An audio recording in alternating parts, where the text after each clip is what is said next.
Benvenuto alla Taverna Friuli Wines,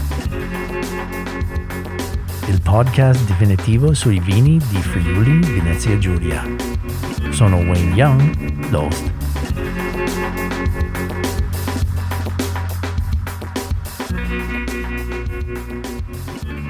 Hey there, Friulian wine fans. It's Wayne Young, La Taverna Friuli Wines, coming at you with a very special English edition today. Yes, of course I'm being funny, but it has been a while since I've published an English episode, so thanks for bearing with me.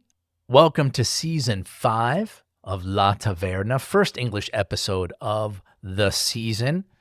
And we got a special guest today. We have Mr. Bobby Stuckey from Boulder, Colorado. If you're not familiar with Bobby, he has been a master sommelier since 2004. He is an author. He has received a couple of James Beard Awards for hospitality and service and wine service. He's a self-proclaimed Hospitalian. And if you've ever had the pleasure of eating at his flagship restaurant, Frasca Food and Wine in Boulder, Colorado, you will understand how important service is to Bobby. Speaking of service, he just won his first Michelin star for Frasca Food and Wine in Boulder. Michelin just started this year rating restaurants in Colorado in the United States, and I think they chose about 6 restaurants to receive a star in Colorado, and Frasca Food and Wine was one of them.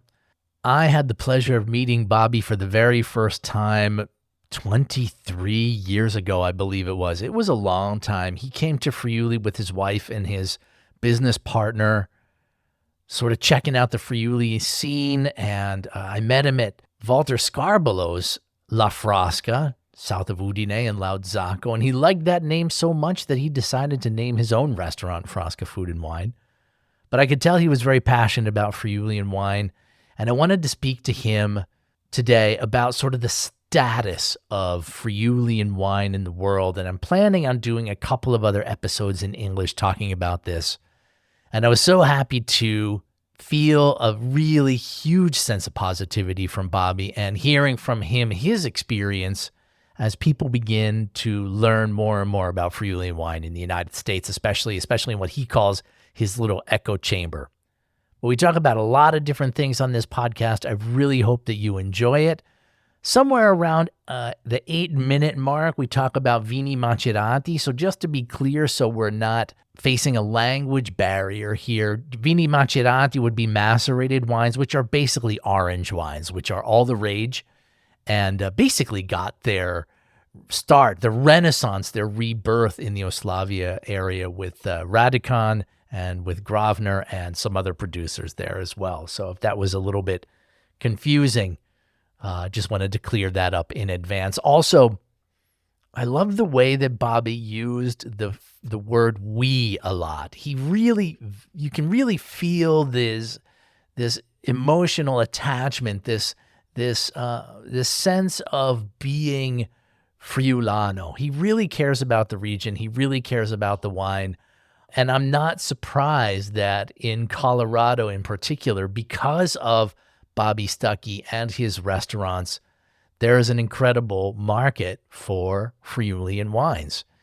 So I think that every market in the United States needs its Bobby Stuckey. That's what we need. If we want Friulian wines to become huge, we need to have a Bobby Stuckey in New York and in San Francisco and in Los Angeles and in Chicago and in Miami and Nashville and Houston.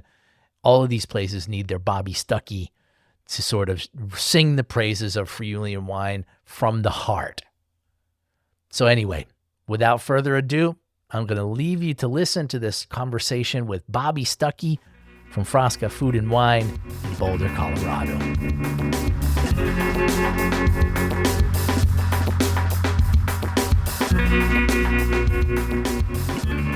Good. Danette says hi. We've lived in the same house for 20 years, and we're packing it up for a remodel. Oh. And your Udine plate has been on our fireplace counter Don't break it. since you gave it to us 20 years ago. Wow. That's fantastic. Yeah. I'm glad that you've kept that because, that's your involvement in Friuli and stuff is important to me. So knowing that you've held on to that means a lot. Oh, yeah. Yeah. And it'll go back in the house after the remodel. Sounds good. It's a big Yeah. deal. You're going to be out of the house for a while. Yeah. Yeah. And the project got bigger than it was supposed to. I think we'll be out at least 6 months, maybe a year. Whoa. That is a big deal. So are you enlarging or just remodeling? Kind of both. Okay. Creating a new master bedroom and giving Danette kind of an art studio. Nice. Yeah, it'll be cool. What about It'll be you? Are great. you going to get like a man cave or whatever? Are you going to have like a little... Nah. I'll get one of the older bedrooms will be an office. I'll finally have an office. But yeah, no man cave for Bobby. I'm fine. Or like a workout area, like a big gym or something? No, not really. You're always Danette out lets me anyway. listen. Yeah, and Danette lets me listen to any music I want, so I don't need a man cave. Ah, that's good. Yeah. Good. How long have you guys been married?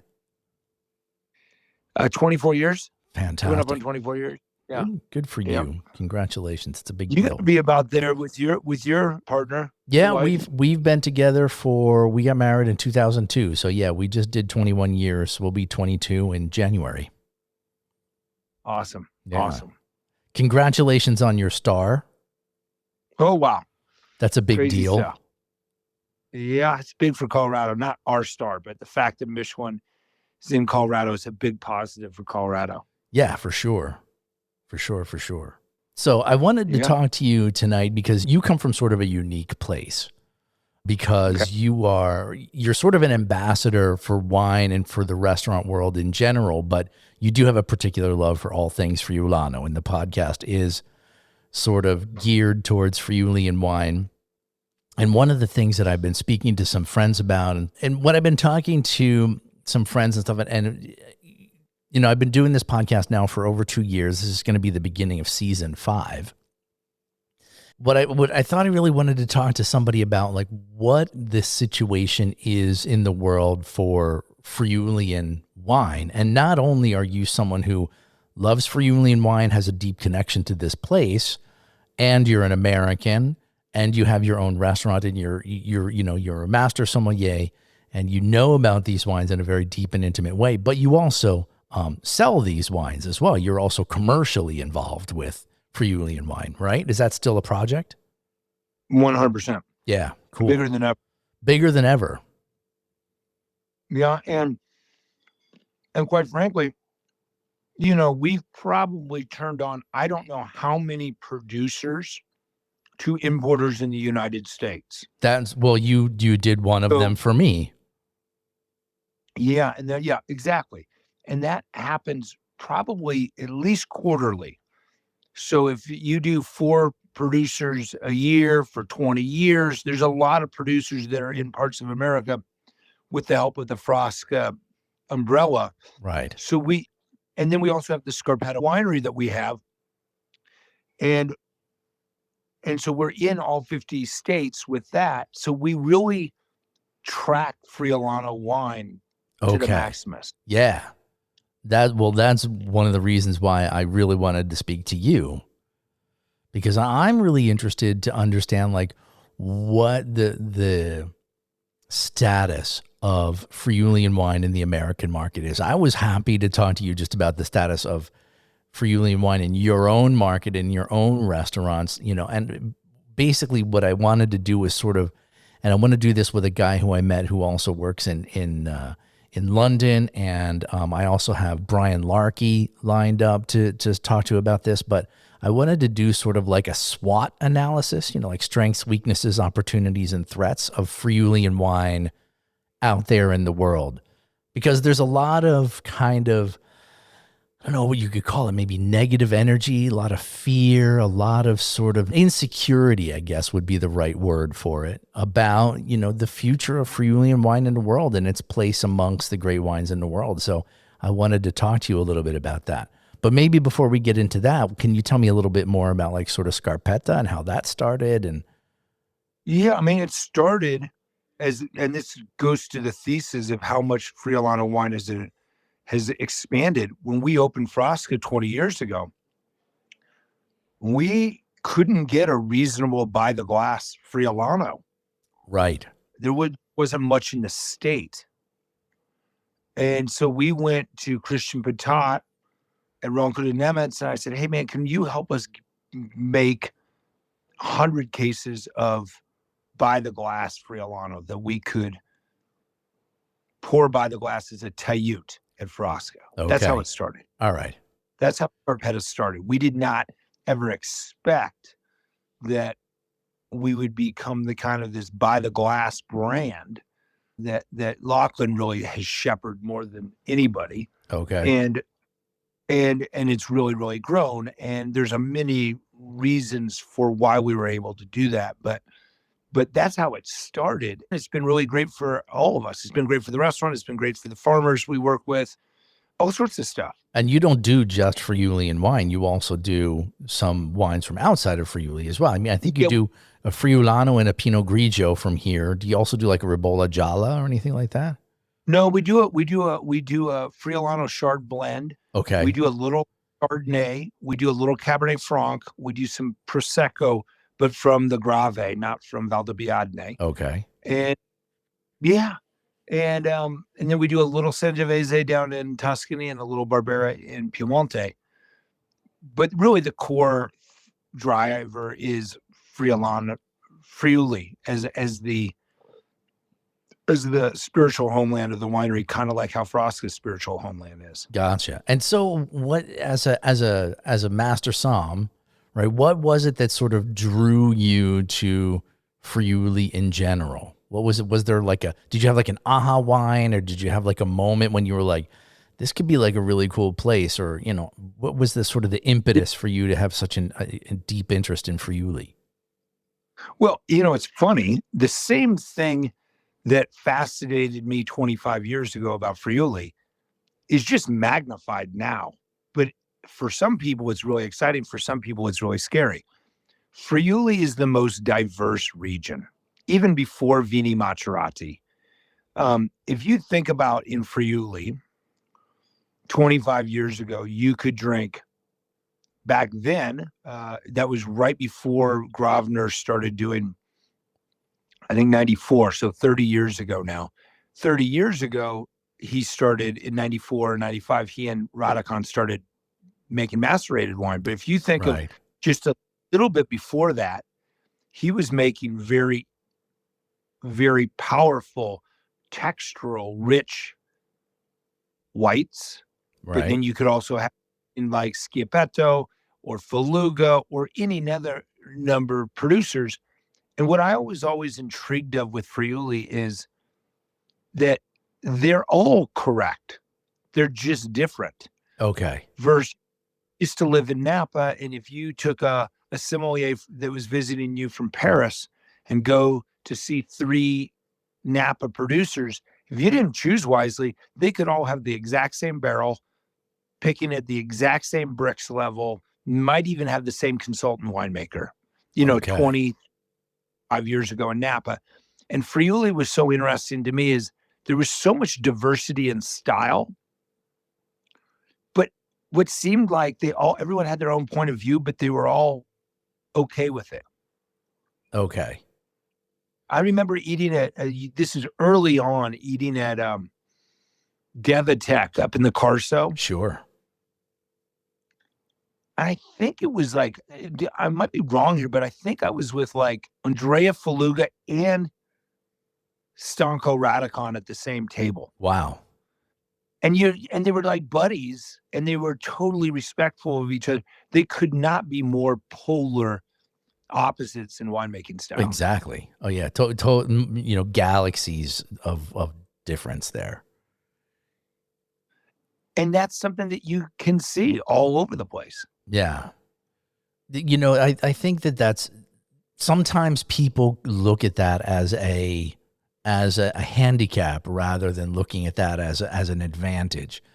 Too much variety, too many different grape varieties, too much difference in style. There's no coherence for Friuli as a region. What do you think about somebody who says something like that? I don't think they really. I don't want to be rude, but they don't get it. Okay. They got to slow down and look at the history. They've got to learn how to taste. The great thing about Friuli is it doesn't matter, even if it's a light Grave style producer,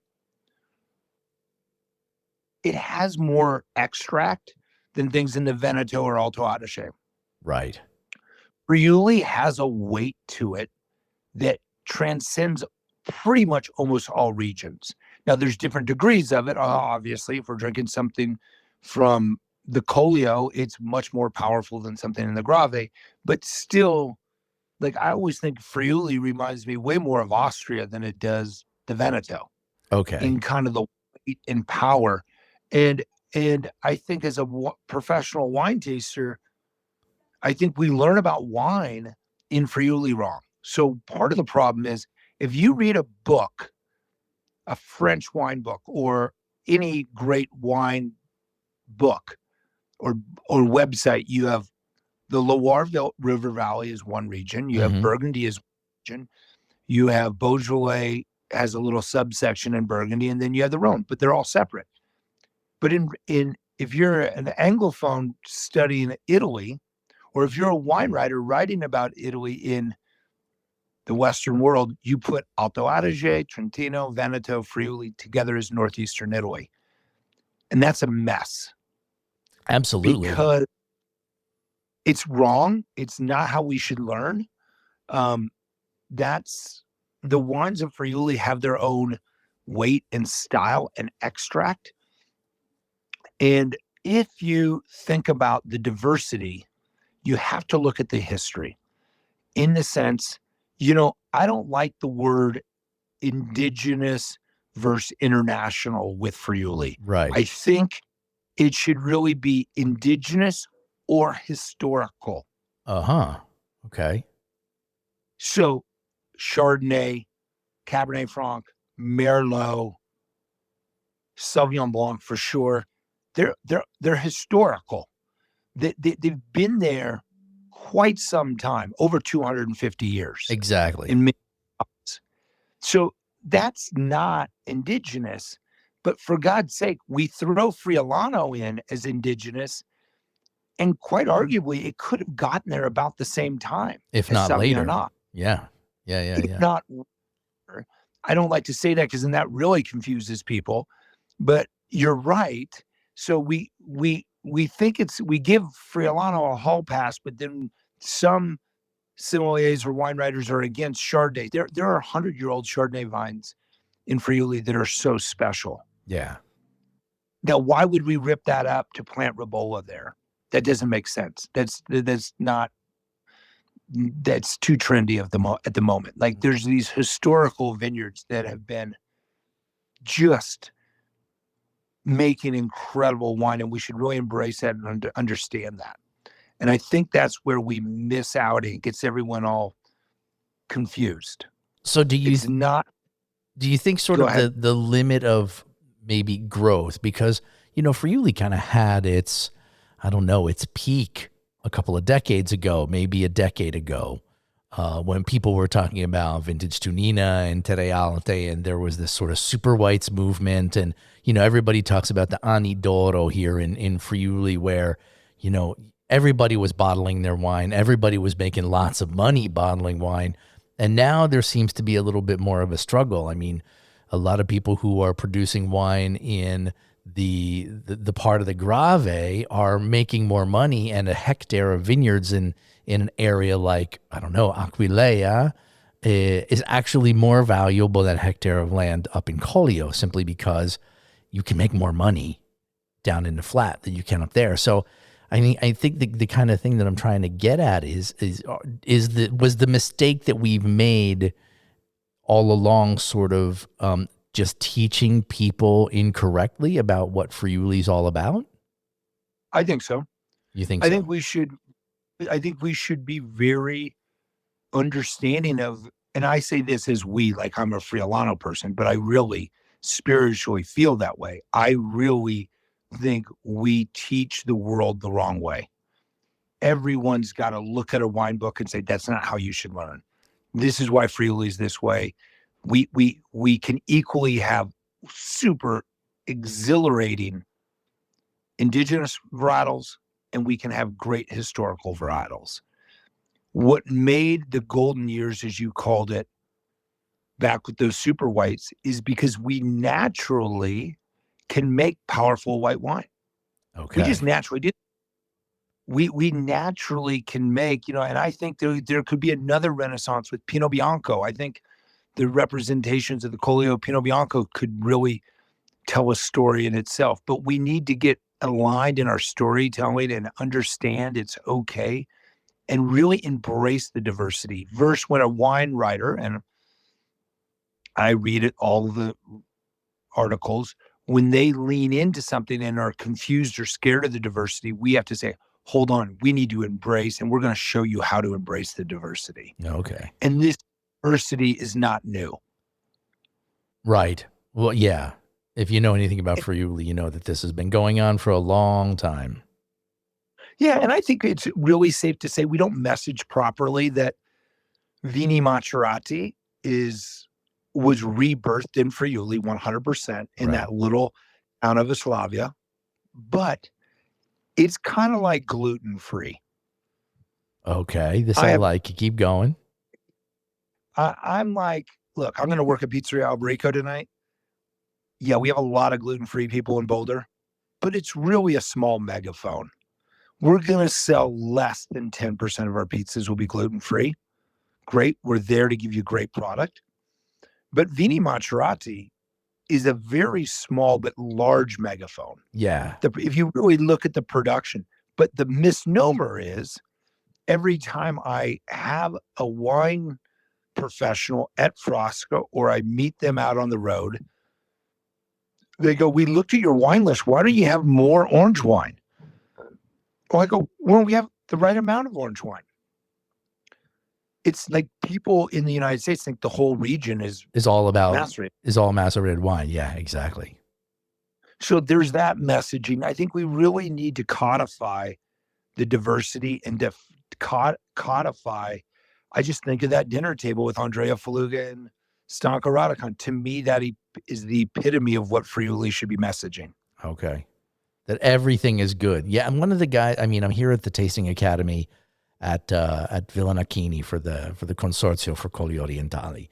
And one of the things that a guy like Matteo Bellotto says very often is that we have to look at all of the different wines and different grape varieties and areas that we make in Friuli as sort of a big orchestra. And you're going to need your triangles and you're going to need your timpanis as well. You need all of these different instruments to sort of create a full sound. 100%. I mean, look, people don't know in the United States, like you look at the varietal you work with, Schiapettino, it's a very small area in the Colli Orientali that it really becomes magical. Right. It's just really Propoto and Chala, right? Yeah, right. Exactly. And like, no one over here in the United States knows that. So they're like, oh, all we want is Schiapettino. Well, go get that. And I'm like, whoa. You have to understand that varietal. And you have to understand how great it is in Propoto and Chala. But that's where it's great. Is that an added level of complexity that you think makes Friuli maybe a little bit more difficult? No. I think Okay. we understand Nebbiolo and Piedmont. They just know how to message it. Okay. I think what we need to do is we have to get back down to basics of our diversity and our terroirs. I love that. I'm going to totally rip that off, that idea of the symphony, because that's what makes Friuli so perfect. Is whatever you want, there's the right instrument at the right tone somewhere. Right. Yeah, and that's not a negative. Yeah, well, but I hear so often, and I hear this from producers, I hear this from winemakers, that If only Friuli had the type of concentrated messaging that a place like Burgundy has. Burgundy has Chardonnay, Pinot Noir. That's it. There's no confusion there. Or the messaging of a place like Châteauneuf-du-Pape or Chianti, where the name of the place is the thing and the grapes are completely secondary, and it's all about the blend and it's all about the vineyard. Here, there's a little bit of a mix and match of all of that stuff. So, Friulians like to complain. That's the invasion personality. These guys have been overrun for centuries, so they're always looking out for the next big threat. So, how's the opportunity to turn that around for a producer to make them realize that that's not necessarily the solution to growth as far as sales are concerned? Yeah, that's an interesting question. I think it's possible. I think look how well 30 years ago, 25 years ago, Austria really messaged to the United States about Austria, and now they're always bring up that example. They did a great job, and they continue to do a great job.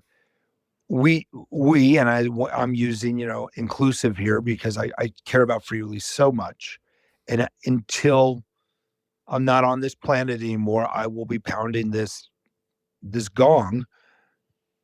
We really need to get good at educating in a snippet that people understand diversity is key.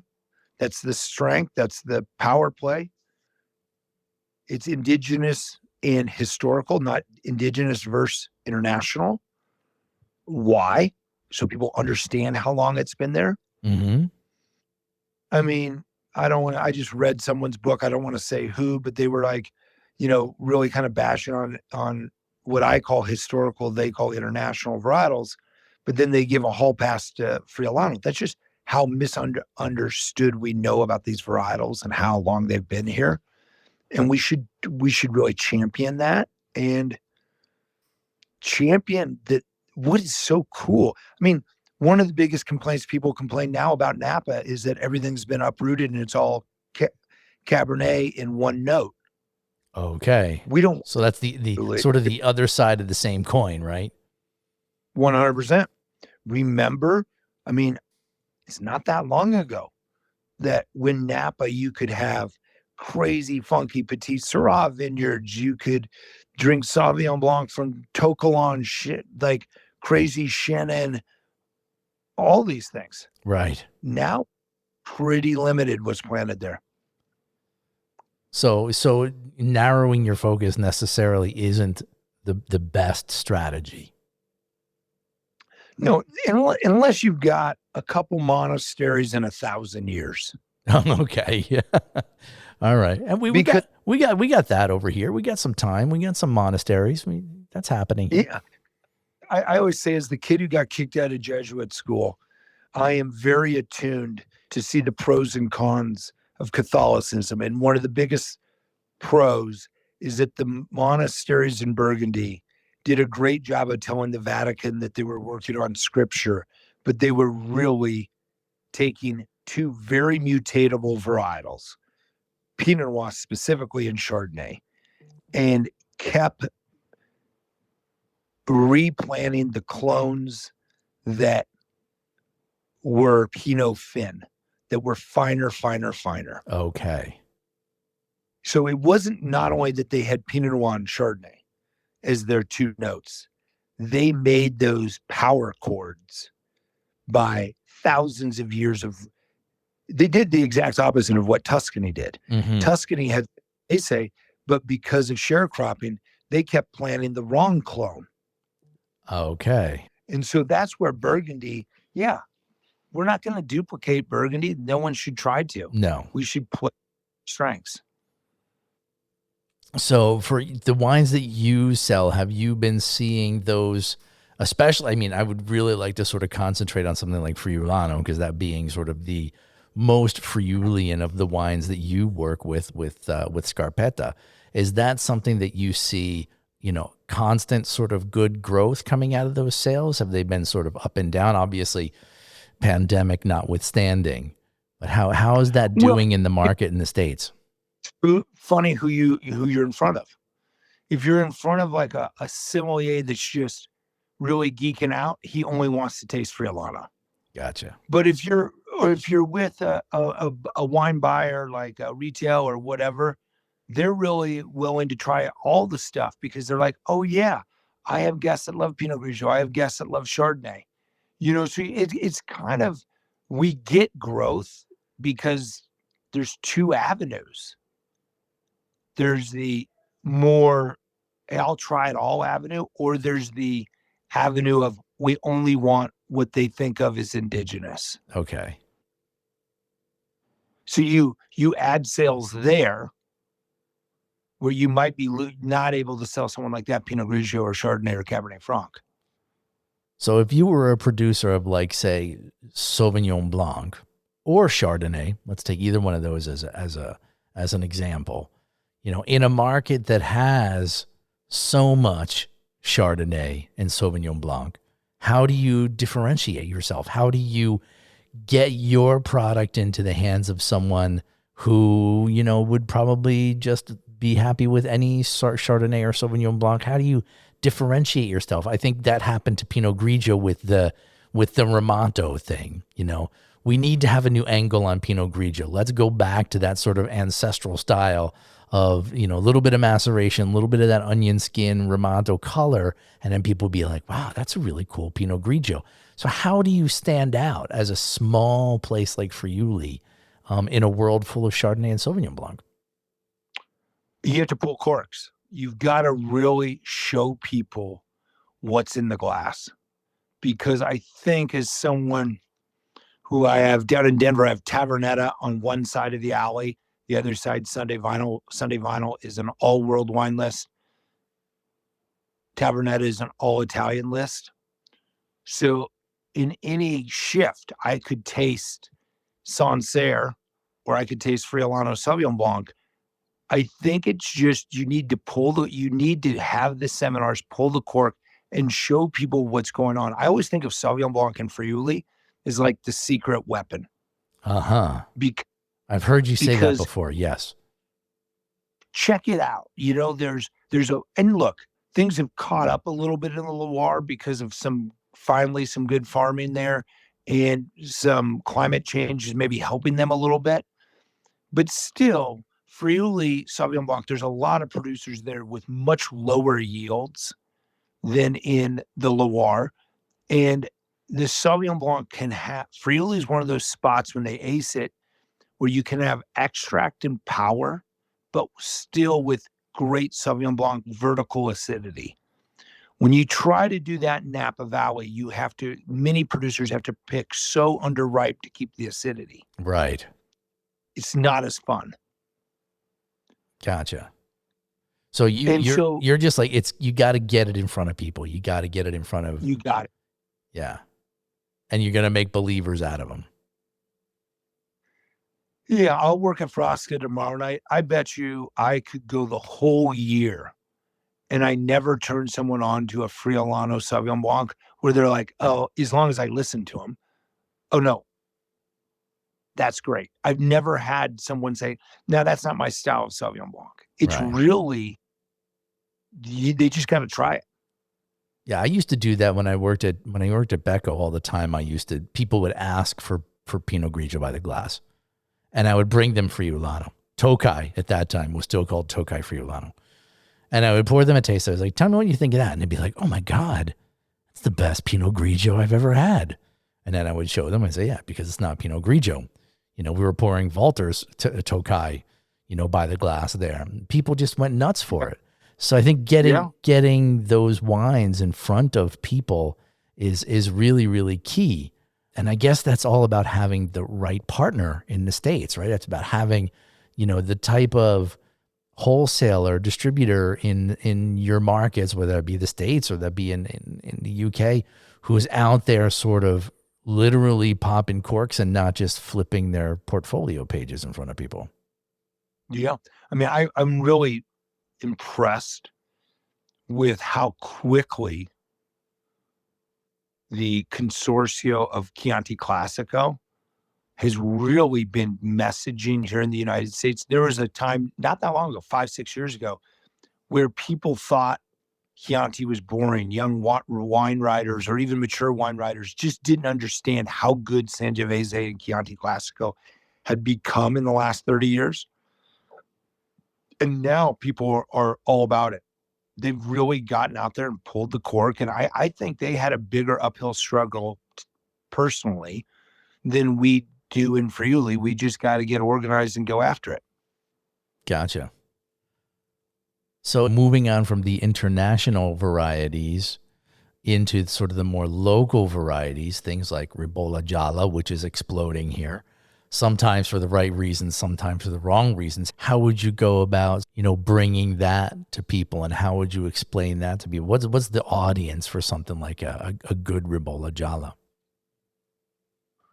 Well, I think, if you do a crisp, lighter style, it's such a perfect aperitivo. Right. It's really good sparkling too. And then, of course, it gets the megaphone I hear some very serious sommeliers that think the Ribolla is only done macerated. Really? And I'm like, no, slow down, hold on, hold the phone. No, it didn't start macerated. That started in the 90s. Here's all the other ways you can enjoy it. Do you think that Ribolla Gialla became famous for being macerated because maceration actually gives a level of, let's say, character and complexity to Ribolla Gialla that it normally doesn't have? I've heard that complaint before. I have too. Maybe I get to drink too many good Ribollas. That's the luxury of having that type of knowledge and choice. Because I don't see that. I mean, like, I look at someone like an uber, like, crazy producer like Enzo. Like, dude, Ribolla in his hands has a whole different program. I think that's like the perfect marriage of a grape giving to a producer something that the producer doesn't have, and the producer giving the grape something that the grape doesn't have. Gotcha. So it's technique is really important there too. And obviously his farming and getting the yield, Ribolla, getting the yields lower and all that. I mean, The thing about Ribolla, it's really popular, but really, aren't we on the same page that Ribolla really needs to be lower yielding in a steeper vineyard? So not all vineyards are created for that. Yeah, and the explosion that's happening here with Ribolla Gialla is that everybody's jumping on the Ribolla Gialla Spumante bandwagon, right? Thinking that it's going to be, the Friulian Prosecco, and they're planting it in the Grave, and they're planting it in the lowlands, and they're planting it in Aquileia, thinking they're going to do big yields because it's a vigorous grape variety, and they're going to make like oceans of this, really cool sparkling wine. Whereas when you start planting it there, it loses all of its character. And a lot of people who sort of gambled on that have been either selling wines at ridiculous prices. You get your Lidl bottles of Ribolla Gialla Spumante for $1.99. And then you have amazing bottles of Ribolla Gialla Spumante that, if you close your eyes, you'd be looking at the best sparkling wines on the planet. So there's a big disparity there. Yeah. Look, that's a varietal that is not forgiving. No. It will push yields. And that goes back to education. We got to know what we're dealing with. We need to educate the consumer, and Ribolla shouldn't be planted everywhere. Right. Yeah. I mean, I remember talking to Marian Simcic, and he was like, tops of the hills only, the poorest, rockiest soil, crests of the hills. That's the only place where it's really going to shine. Yeah. I remember him telling me that. What about things like Schioppettino, Pignolo? I mean, one of the things that I've been thinking about as far as Friuli is concerned are there's little pockets coming out. You talked about Oslavia. We talked about Prepolto. Now there's this Savorniano Bianco that's coming out, that's Friulano and Piccolit. And I'm getting this idea that... Sara stuff? What's that? Marco Sara's exactly. Friulano. Yeah. Wow, that stuff is delicious. It is, and their wines are great. And there's like 4 or 5 producers up there that have jumped on this bandwagon. I believe the subzone has been approved in Rome, and I think it's just a matter of signatures that it's going to become an actual subzone. And I'm thinking, well, maybe this is kind of the future of Friuli, where you have these little enclaves. Friuli, Ribolla Gialla in Oslavia is king, right? And then you have Schioppettino in Propoto is king. Now you're going to have this really cool white blend in Savognano. And then, Christian Keber is doing his, Collio Bianco Uva Autoctone. That's, very specific. And so maybe like this is the thing that's going to start, because people love Oslavia. People are flocking to Oslavia. Let's get people to flock to Propoto, and let's get people to flock to, Savognano del Torre. Do you think that's a legitimate strategy? I think it's I think it's really important. I think it's easy. Other people look at that as a big hill to climb, but it just goes back to, we just need to be about education. We got to lean into the diversity, lean into these subzones, because to me, it makes natural sense. Like, I obviously spent a lot of time there, but like, you're right on. Like, look, Schioppettino should be championed for the small subzone that it is the champion of. And we should really understand that. We should understand, these subzones. I love that. So do you think that in general, Friulian wine is in sort of a growth phase, or is it in sort of a recession phase right now in the States in general? I think it is poised. It could be in a maximum growth phase, because in my tiny echo chamber, it's grown a lot. Like, you go around wine shops and things in Colorado, we have so much cool Friulano stuff, because we have 20 years of not just my restaurant, but think of all the employees that have gone on to take over other wine lists or even start their own restaurants and gone to Friuli with me. So Colorado's got a lot of Friulano-ness going on. But I also think we're way more poised for this if we just focus on the messaging. Okay. So for you, it's all about the messaging. It's all about the education. About the education. Who should we be educating? First, the wine writers. They don't get it. I mean, listen, if I see another anti-international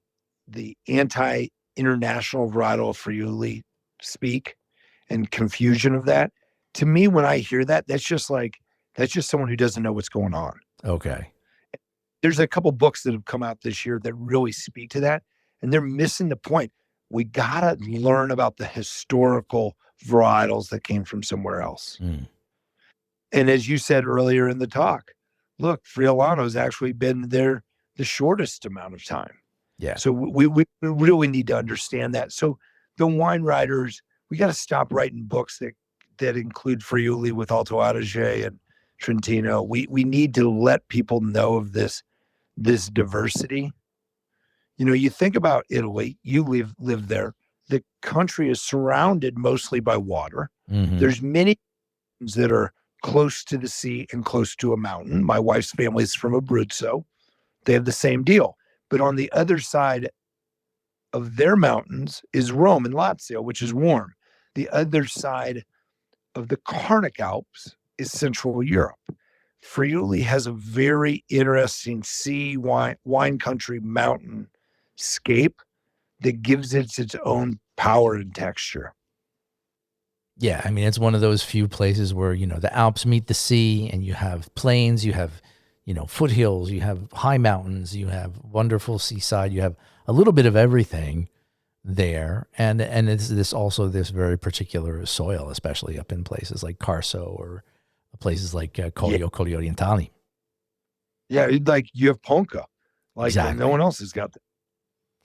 Yeah, so one of the things that I was speaking about with somebody when we were talking about the whole sort of native variety kind of revolution that's going on here, and the idea of Friuli searching for an identity, is this whole idea. It's like, well, if you make amazing Chardonnay or Sauvignon, keep doing that. But maybe if you're just sort of like producing a little bit of Friulano or a little bit of Refosco to kind of fill out your portfolio, that maybe you should try and focus on whatever it is you think you do best. Because, the problem with a lot of Friulian wineries is they make a lot of different wines. What do you think about that kind of idea? Should they sort of pare down and sort of focus on their own niche, or is this, 2024 bottling philosophy still valid? I mean, look, in Germany, you have 24 bottlings of Riesling, just different Ostlist levels. I think I like where you're going with that is like, hey, if you do great Sauvignon Blanc, do great Chardonnay, you've got a great vineyard, don't ever stop doing that. But if you also have another varietal that's really good, lean into that too. I really like that. I just really wish we could really champion some of these great climats of the historical varietals, the Chardonnay, Sauvignon Blanc, and then really champion and let people know about a climat of Schiaparino. Gotcha.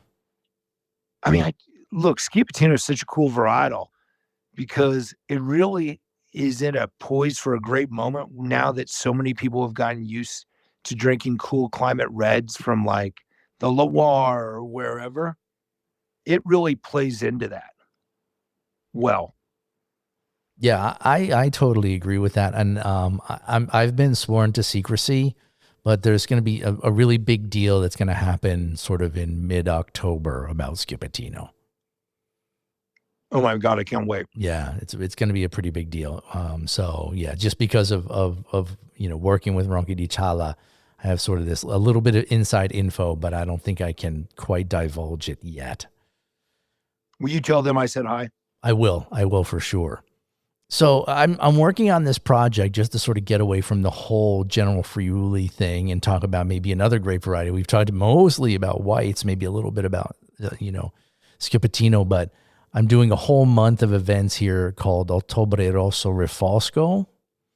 Talking about, because I think that you can talk about great Schiaparino, but Schiaparino's gonna be probably the best from Propalto. You can talk about great Pignolo, but Pignolo's probably going to be from a place like Butrio, someplace warmer.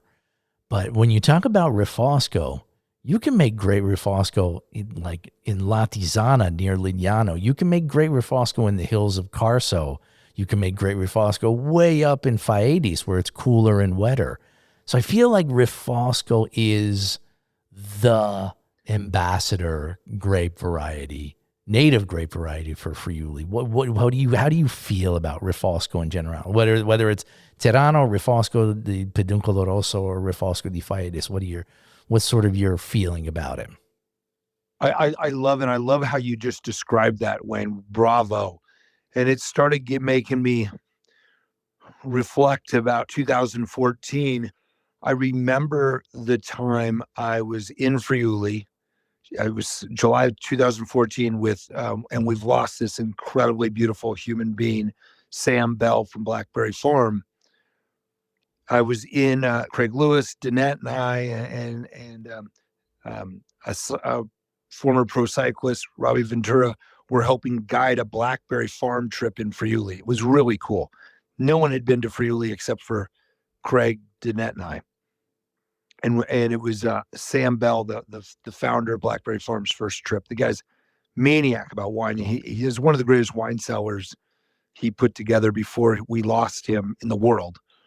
And I remember him just clicking onto Refosco that trip. And every time at dinner, and look, one of the great things about Sam was he had a great palate, but he was a professional consumer. He would always ask to open another bottle, to try another bottle.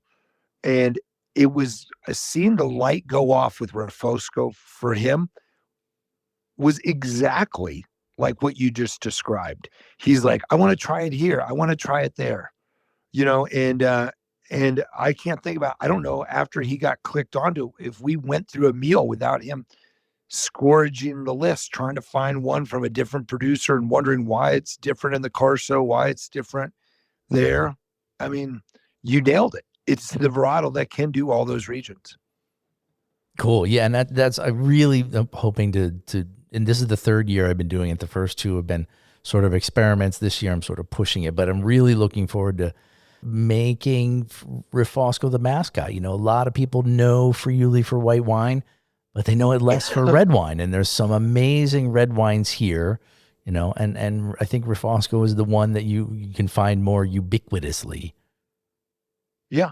It's funny. I hear people when they introduce me. I swear to God, I'll get introduced if I'm giving a wine talk somewhere and they're like, and Bobby Stuckey, he has Frasca Food and Wine. That's a champion of Friuli Venezia Giulia. This is a region of world-class whites and nice reds. That's literally how they introduce me. And I'm looking at them like, hey, really? No, we great reds here. World-class whites and nice reds. Yeah, just the reds are always sort of like backseat. That literally happened last week at a talk I was giving out of state. And I was like, oh, okay. Thanks, nice reds. But, there are some really delicious ones. And I love where you're going with that with Rifosco.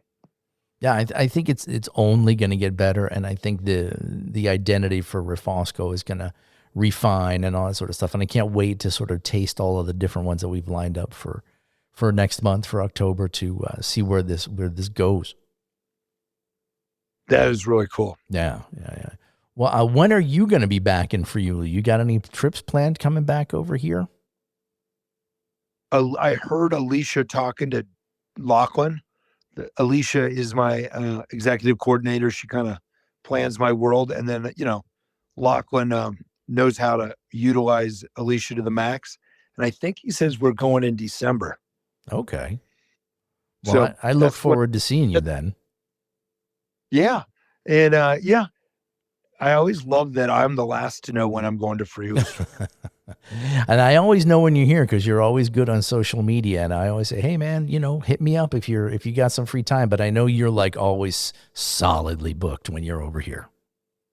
Hey, you know what we'll do? We're just going to make sure, because Lachlan writes my schedule over there. We're going to go, let's get some free time where we can get Wayne and all of us to have a Tayut together. I would love to. I love to. Well, I really, really appreciate the time that you've spent with me today. I mean, is there anything else that you could leave us with? I mean, the state of the union of Friulian wine, is it good? Do you feel that it's good? Are you optimistic? I'm very optimistic. I'm very positive on it if we do the right thing. And I instead of looking at our diversity as a challenge, you look at our diversity as the same thing that hooked me almost 30 years ago. So lean into the diversity and also lean into the right storytelling. Get the writers to understand what we do. Get the writers to understand we have great indigenous varietals, but we have great historical varietals, and let's call them historical because there is history there. That's great. I love it. What was the last great Friulian wine that you tasted or that you drank? What's something that sticks with you that you've had recently? I don't want to be that guy because it sounds too fancy, but okay. I did just drink some 2016 Borgo d'Attilio. It was Borgo d'Attilio, Ronco di Chiesa. Ronco di Chiesa, wow. Unbelievable wine. So good. Yeah, unbelievable wine. I mean, look, I don't want to be that, but that's the last great. I mean, it was a couple days ago. It was Sunday, so today's Wednesday. But, it was just one of those moments that we needed to have one more bottle of wine at the end of a great afternoon with my family. And that's what I grabbed from downstairs, and it was awesome. Right. That's fantastic. Yeah, he's an amazing guy, Monferrati. Total character. Total character. Yeah.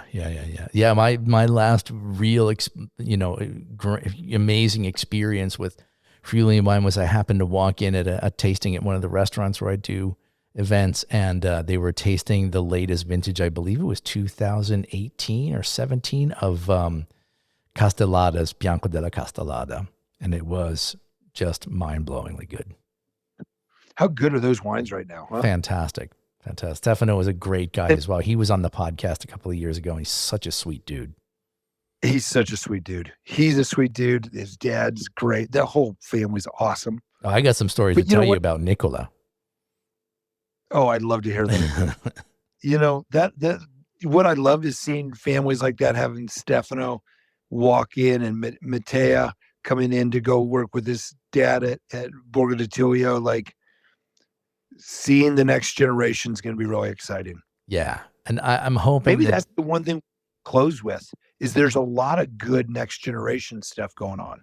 I totally agree. When I came here in 98, there was all this talk about like, oh, the sons are going to sort of take over and take it up to the next level. And I think there was something about that didn't quite pan out. I think that there were maybe some people who did really, really well when Friulian wines exploded. And then they kind of just said, well, let's not rock the boat.